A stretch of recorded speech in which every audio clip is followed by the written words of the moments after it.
Imagine a world where everyone speaks the same language, where communication flows effortlessly and humanity moves as one. A world where nothing seems impossible. But what if that unity carried within it a hidden danger? What if a single shared ambition could challenge the very order set by the Creator? Welcome to Bible Dramatized. Today, we bring to life one of the Bible's most intriguing and pivotal stories, the Tower of Babel. After the Great Flood, the descendants of Noah multiplied rapidly, spreading across the land. But despite God's command in Genesis 9 verse 1, "Be fruitful and multiply, and fill the earth," many chose to stay together rather than scatter. As they journeyed eastward, they came upon a vast, fertile plain in the land of Shinar, a region later known as Mesopotamia. This land, rich in resources and strategically positioned between the great rivers, provided the perfect setting for a great city. Among the leaders of this post-flood world was a mighty figure named Nimrod, a great-grandson of Noah through Ham's lineage.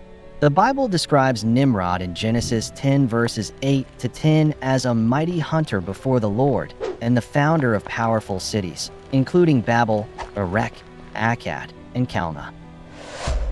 Many believe he established one of the first great empires in human history. Ancient Jewish traditions and historical accounts suggest that Nimrod was not just a king, but a rebellious leader who sought to unite the people under his own rule rather than follow God's commands. Some interpretations even claim that the Tower of Babel was built under his leadership, a massive structure meant to symbolize humanity's independence from divine authority. His ambition was not just about power. It was about creating a civilization that could stand on its own, without the need for God. The people of Shinar were far from primitive.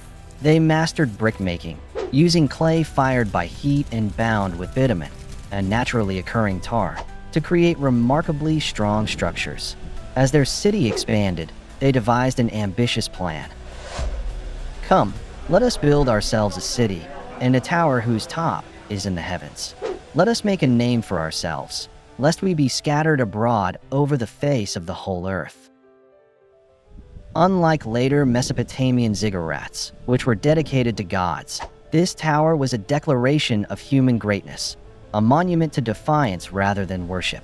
Some historical sources even suggest it was an attempt to create a refuge, a structure so tall it could withstand another great flood, defying God's promise never to destroy the world in that manner again. As the tower rose higher, so did the people's pride. They believed that with their collective strength, they could control their destiny, forging a civilization that needed no divine guidance. Nimrod and other leaders encouraged this mindset, cultivating a culture where human achievement was valued above faith. But God saw their hearts. He saw that their unity, rather than drawing them closer to Him, was leading them into rebellion. He observed their ambitions and declared, "Indeed, the people are one, and they all have one language. Now nothing that they propose to do will be withheld from them." In a single divine act, He confused their language. Workers giving instructions found that their words made no sense to those around them. Laborers, unable to understand their leaders, abandoned their tasks. Friends and families, once unified, now spoke in tongues foreign to one another. The once harmonious city descended into chaos. The tower, which had risen so proudly toward the heavens, now stood incomplete, abandoned, and silent.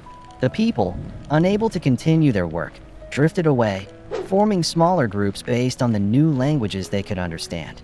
The city became known as Babel, confusion, and from there, the people scattered across the earth, just as God had originally commanded. Over time, the memory of the tower faded, but its impact remained.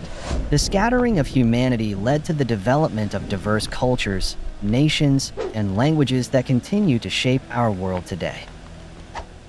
Archaeologists have uncovered remnants of ancient ziggurats throughout Mesopotamia, including the ruins of the Great Ziggurat of Ur and the massive foundations of the Etam Enki in Babylon.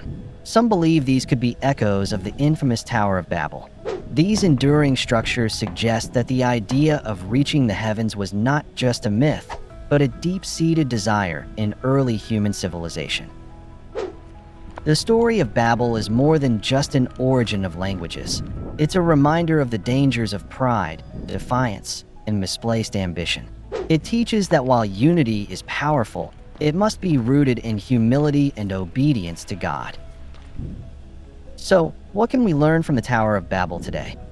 As humanity advances in technology, science, and communication, we must ask ourselves, are we building towers for our own glory, or are we seeking to honor the one who created us? Let us remember that true greatness is not found in what we build for ourselves, but in our willingness to follow God's purpose for our lives.